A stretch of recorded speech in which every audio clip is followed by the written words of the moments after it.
Welcome, everybody, to the City Council recap for February 4th, 2025. My name is Julie Bank, and my two co-hosts this week, I have Miss Barbara Golar. Yes, hello. And for the first time ever joining our team, we have Justin Ewell. Welcome. And Justin just drove in from Arizona to be here, everybody. So welcome, Justin, to the team. And before we jump into the recap, I want to remind everybody that you too can be part of this team. We're really constantly looking for new voices and new members of the community to help out.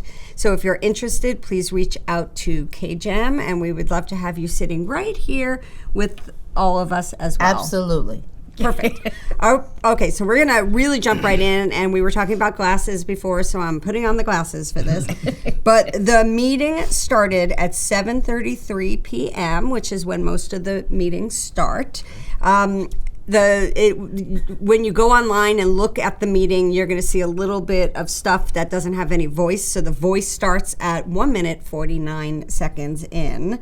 And Mayor Shevlin told us that this was the 77th meeting of the year, which is interesting. When you think of it, that's a lot of meetings. Yeah.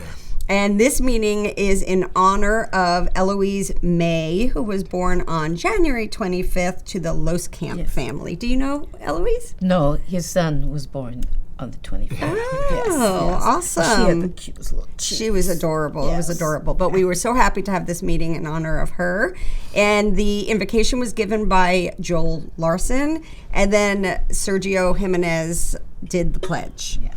So roll call, everybody was in attendance. There was no closed session that evening, but there was a closed session the week before where they talked about the city manager's performance review, but there was no reportable actions at that point.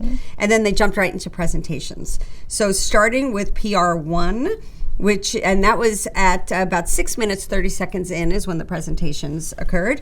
And with PR1, they started with introducing the 2025 Gadabouts and New Horizons board members.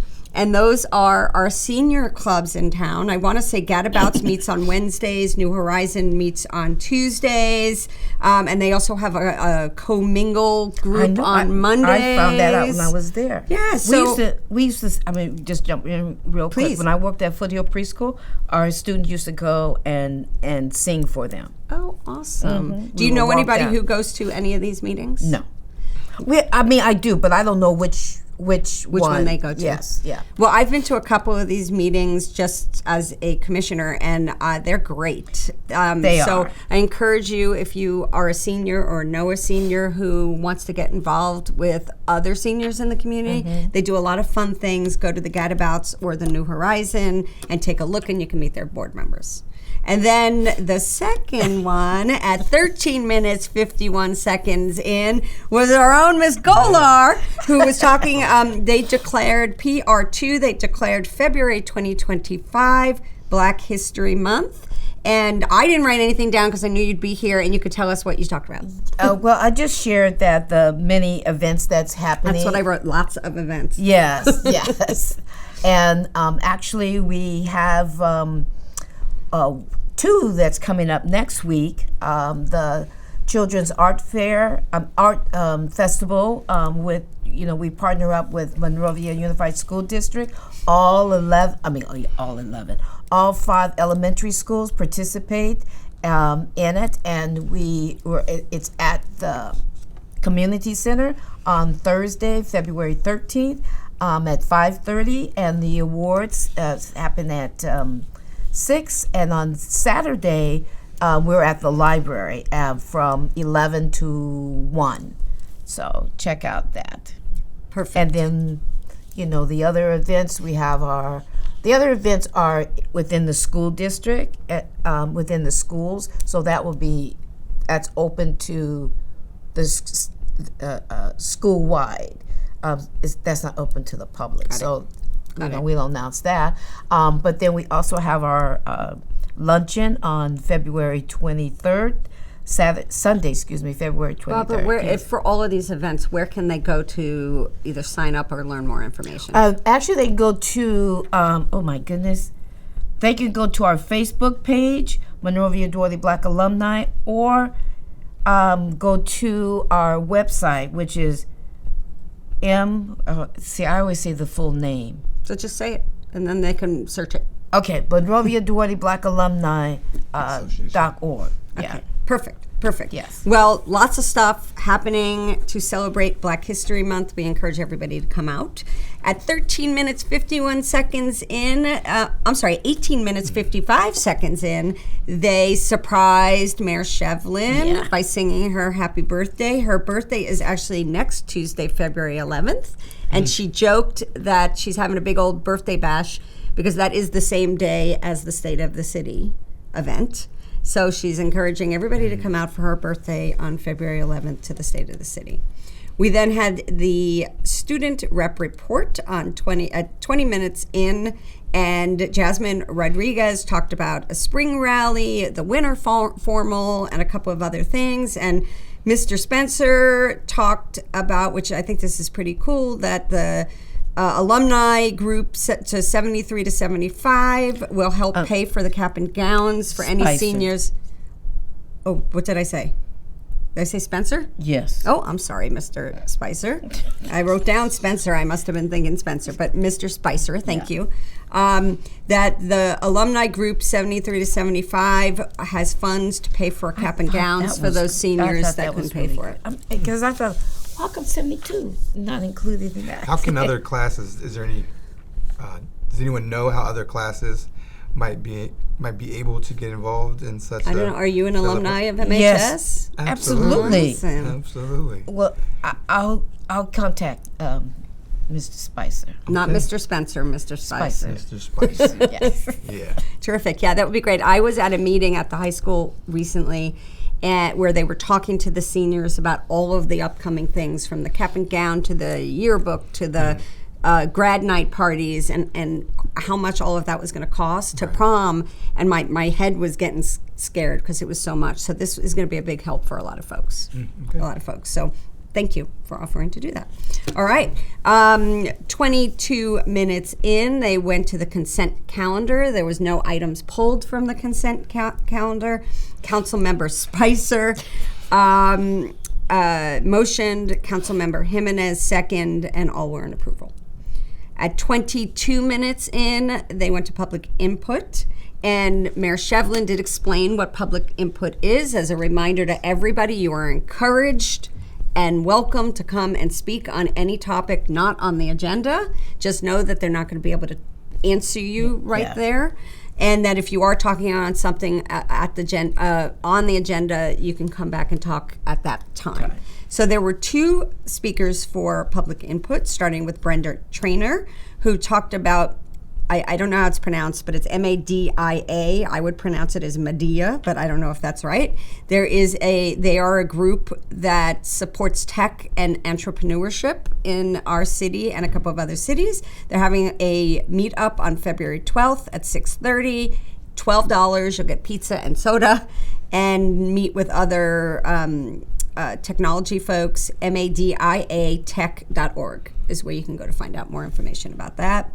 And then we had the Kitos family come and speak about a particular issue that they were having. It was a little difficult to understand what the issue was, but it really impacted them and their family. Mm-hmm. And I was thrilled that the police chief was there and was able to, they referred them back to the police chief so that they could help them. Yes. Yeah. Okay, so at 39 minutes in, they went to public hearings, and the first public hearing was PH1, and that's where they were looking at dwelling units and updating municipal code. It was 2025-01, and it was an amendment to the existing code, and they just really want to bring them in compliance with state law and establish some standards. And what are these policies speak to So specifically? this was about how many dwelling units could be, these are ADUs, like how many dwelling units people can have, what the, single property. on a single property. They were talking about what the permitting process would be for those dwelling units. But if anybody's interested in all of the details, because they did do a detailed Very presentation, detailed. you can go at 39 minutes in if that's something that interests you. Again, everything we talk about here, we're encouraging you to go back and take a look at the full details. We're just summarizing it. There were no speakers for that public hearing.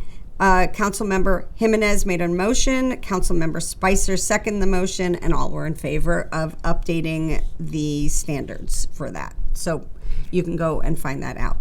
47 minutes in, we then had reports from the city manager and staff, starting with CM1.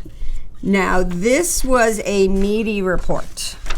Because Yes, it was. it looked like the city staff, with Dylan as the head, went and looked at all of the items that the city council has asked the city manager to work on over the past year or years before that. So there were multiple pages of items, a lot of stuff that they're working on. And it was somebody, one of the council folks made a joke, hey, you're making us work hard. And I was thinking, no, you're making the staff work hard. Right? So I'm not going to go into all of the things that were on there because it was multiple pages. But there were a Yes. couple that they talked about doing studies on. So one is the future of MAP. Another one was immigration violations, which I think Yes. a lot of people Yeah. will have, and how the city responds. They talked about replacing street lights with LED lighting. They said there was 3,100 lights in our city. Info on street vendors, Anderson House, Metro parking lease. There were so many things, and what struck That me has been is canceled. what's that? Well, that's what they Yeah. that's what they were talking about doing and talking about. yeah. But I think what was interesting to me is how diverse the things that our city has to work on. It was everything from policing down to parking. It's really interesting. So I don't know if anything stood out to you when they were listing all this, but it felt so much Well, that actually, I was like, what you mentioned were the things that jumped out at me personally. so that means we're on the same know. same wavelength, But yeah, so there's lots of stuff happening in our city, and if you want to learn more, you should take a look at this PowerPoint because it really showed you that. In the meeting, was there any specific way for community members that were interested to participate in some of these conversations? I'm thinking that people might want to engage around the conversation about immigration and what to do. Yes, so each of these, this was just a list of what they had, Yes. but every one of these has their own process on how some of them are hearings, some of them are updates to ordinances, some of them are, so the best way to get involved is to show up at the city council meetings and have public comment on any of these issues that on the agenda. So if you look at the agenda, come to the meetings, you're going to find out. But all of these things that they listed are things that you have an opportunity and a right as a citizen to have a comment about, for sure. And thank you for bringing that up because it's totally encouraged. Right, that is important so that the listeners can do the same thing. If something that they're interested in is That's right. to That's right. That's right. So take a look at Right. what he did. Again, that was at. Just going to repeat it again because it was a chunky piece. it was. At 47 minutes into the meeting. Then at 58 minutes into the meeting, the next item was an update on federal funding issues. And he gave he gave a timeline. Starting with January 27th, they got a notice that there was to be a freeze on federal grants and loans. January 29th, that notice was rescinded. On February 3rd, they received a notice from a court basically saying don't follow the first memo. And they also showed a list about what would happen if all of the grants and federal funds That was financially incredible. would be taken Taken away away. from our organization. I mean, from our Our city. city. And this entire thing made me sad personally. Yes. Because I felt like, oh my God, we talk so much about collaboration and communication, and it was like this person is saying do it, this person's saying don't do it. Then you get something from a court that says don't do it, and then you just sit there and you're like, well, what are we supposed to do? What was the federal funding targeting, or the federal funding that's going to be withheld? What was that supporting? So Lots the of president made a broad statement Yeah, that there will be no no more full federal federal. funding for Yes. anything, for grants and for loans. For So, education? For, For anything. anything. So if you go, again, look at it 58 minutes in, you will see the list of things that our city gets federal funding for. And it might be parks, it might be education, it might be, so it's but right now there's a battle going on federally. And later on in the meeting, Dylan reminded all of us that we follow state law more than anything else. So that we look at things Yes. when we follow. But this was just kind of I appreciate the update. I did But too. it's I still did too. it's still very confusing. Yes. And it puts, can you imagine the rest of us are going, what? I mean, I'm sitting there going when I think, and not to get too much into the federal grant thing, but, I have a son who's about to go to college. Does that mean college grants are gone? Does that mean this is like, I work in colleges. Right? That's why I asked the question about the federal Yeah. funds, because that's a lot of the conversations we're having on campuses around the country. everything. And then Councilmember Jimenez did ask if there was money that we give to the federal government that could be withheld if this came down, and unfortunately, no. No.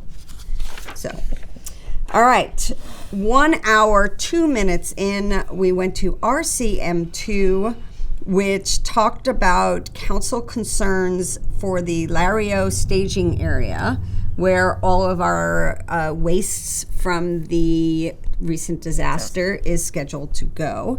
And this specifically highlighted a letter that was written by our community to them on this issue, and they just wanted the council to all be in agreement. He did give some, there was no public comment, and he did give some background. He wanted everybody to know that even if if they don't publicly say something, it doesn't mean that they're not taking action. And that when they heard about this, the decision was already made, so they were caught off guard, as were all the other cities. Right. They said that the space is owned by the federal government, was leased to the county, and the lease was canceled so that the federal government can use this space. And then they also said that they were in same agreement with the city, with all the other local yes. cities on this issue, and that the letter that they were talking about, which was dated February 4th, had 3 main points. One is they were concerned about groundwater or soil contamination. 2, transportation routes. And 3, poor communication and lack of collaboration. And the city council members had a dialogue about it, and they all agreed that this letter was appropriate to send, so it's going to be sent on our behalf. But Councilmember Belden did say that he would like to have added some information reminding them that this is also a regional recreation zone, and Yes. that's something that they need to pay attention to. And that they were all talking about, because this is in phases, phase 1 is going to be done there, but they don't want phase 2 to be done there at all. So all of that was a big, meaty conversation. If you want to hear more about it, is 1 hour in. yeah. But this is certainly something that's concerning people, Right. Yeah. right? Right. We don't know what hazard this is going to be for our community, and we don't know what's available to those people and individuals that get impacted by it, right? Exactly. So was there discussion about how the communities impacted, how they can be in solidarity with the cleanup effort? Because I'm assuming that the concerns Monrovia has have to be similar to many of the San Gabriel Yeah, Mountain they did communities. talk about, again, nobody got heads up. It was all Right. like arbitrarily, this is the site, Yes, and by the way, right. it's in your neighborhood. Yes. So they talked a lot about the fact that they've had multiple meetings now with our neighbors, Duarte, Azusa, Irwindale. Irwindale. You know, there were all these people who also have sent their own letters and have concerns about this, and that there was a meeting recently in Azusa, and Mayor Shevlin was encouraging everybody to watch that, go back and watch that meeting as well. Yeah. So, 1 hour 37 minutes in, we went to RCM3, which is an update on the automotive repair businesses. I'm just smiling because I feel like we've talked about this issue a lot at this table. Our community development director gave an updated presentation. The new law came in June of last year. It established minimum order for these businesses and a permit process for those who had constraints. They've been working really hard. It targets the area of cars being out of bays and long-term storage. They said that there are 58 automotive repair businesses in Monrovia. 14 have a permit and 8 others have completed. So that comes down to 4 businesses that have not complied. And they are working diligently to try to get them to comply. So more updates at a future date. Yeah. So this is a topic, right? Yeah. All right. At 1 hour 43 minutes in, we had our city council reports, starting with Councilmember Spicer. He spoke about a conference that he went to for new mayors and council members in Sacramento. He also said that the Monrovia Unified Adult School is having a job fair today. So unfortunately, you're going to miss this one, but you can go next time. But there were 550 employers there to help people get a job, They usually have a pretty good turnout. Yeah. Yeah. I just, I wish I would have gone to that. But and then he also ended his talk with a beautiful story about a gentleman by the name of Mr. Smalls. Robert Smalls. Robert Smalls. Do you know that story too, or? When excuse me, when I first heard that story, as I was listening to him, like, oh yeah, I remember that story. It was a few years back, so it's a very powerful story. You know, storytelling in general is powerful. It is so so powerful. I appreciate it. That's what KGM is all about, Yes. really. So I appreciate that he took the opportunity to share a story and to kind of give meaning through a story. That was really nice.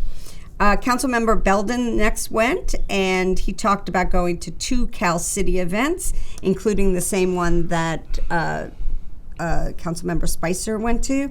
And then he talked a lot about water. Water is one of his expertise. So he did talk about whether we had enough water, whether we didn't have enough water. And if you want to hear more about his comments, just go listen to that at that time. We went to Mayor Pro Tem Dr. Kelly next. And she also talked about an event in Sacramento focused on housing. And what she appreciated about this event is that they had action. They were motivated and did things and had action. Councilmember Jimenez talked about Habitat for Humanity's open house. He talked about community media of the Foothills event. Yep. Do you want to say something about that event? That was actually a fantastic event. We had our community coordinator, Chris Lose, put this together, and it was a care-a-thon. I believe it was 5 hours long, that he had different people coming in and talking, and actually being able to give resources for those that were affected by the fire.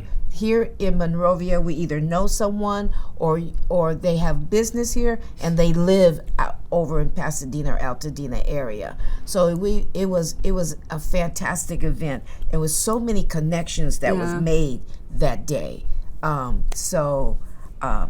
was, Dylan came out. I mean, actually, I think all the council members were out and had a chance to speak and stuff. But it was an excellent event that took place here. Was any information shared about how people can support the effort to clean up? How can they get involved in the That's what the service whole. projects? That's what the whole event event was. Are there going to be future events where I'm assuming that the cleanup will be ongoing? Yes. So we were housing that information, Okay. and then it's going to be like he took emails for people that he was sent out because they were trying to get it on one space that they will just send it out, and then you have that link has all of them, all of the resources on there. Okay. Does that make sense? Yeah. Okay. All right. So we then Councilmember Jimenez also talked about a Lunar New Year event at the library that he enjoyed. That's the second time I missed that. Oh, next year you got to put it on your I calendar. know it. Got to find out Okay. when that is and get it on your calendar. All right, then we went to Mayor Shevlin, who wanted us to all know that our 3 new legislator folks, John Harbidian, Sasha Perez, and Gil Cisneros, she's ran into all of them somewhere, and that they were all invited to come to Monrovia and to one of the city council meetings to get to know our communities, and that all of them have had various town halls about the recent disaster. So more information, you could probably go to them as well. And I will also tell you, just to go back to, if you go to the city website, there is a link on the city website for ways to get involved and resources that are available. All right. Thank you. She also reminded everybody again that Tuesday at 6 p.m. Tuesday is the State of the City event on the 11th. It starts at 6 p.m., but the actual message starts at 7 p.m. We encourage you all to come out for that. And then she also wished everybody a happy Valentine's Day coming up and wanted to remind everybody that there's fun events in downtown Monrovia to celebrate Valentine's Day. She also needed to appoint an unscheduled vacancy on the Community Services Commission, which is the commission that I'm on. Yeah. So I'm really excited to have our new member, Amy Castro, be part of our team. Community Services, folks, is a great team. So Amy, you're joining a great team, and we look forward to having you. There was no admin report. And then the meeting was adjourned. I'm sorry, the next meeting will be February 18th at 7:30 p.m. And the meeting was adjourned at 2 hours, 11 minutes in at 9:42 p.m. So while this meeting felt like it was a fast one, I think there were some really, really important topics that were discussed. And as always, thank you to our city council for being there till 10 o'clock at night, talking about the issues that impact our city. Is there any last minute thing that you'd like to share?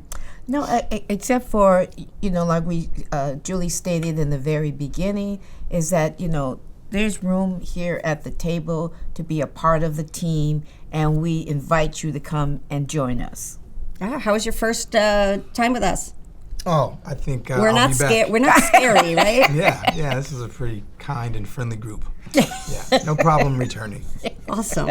And I just want to say one thing that has nothing to do with the city council meeting, but I did want to invite everybody out there to an event that's being held at the high school called Hum Out Loud. It's a poetry, art, and coffee house event. It's going to be held in room 10 on February 20th. Every age person is invited. It is family friendly, and we would love to have you there. That is my shameless plug for that event.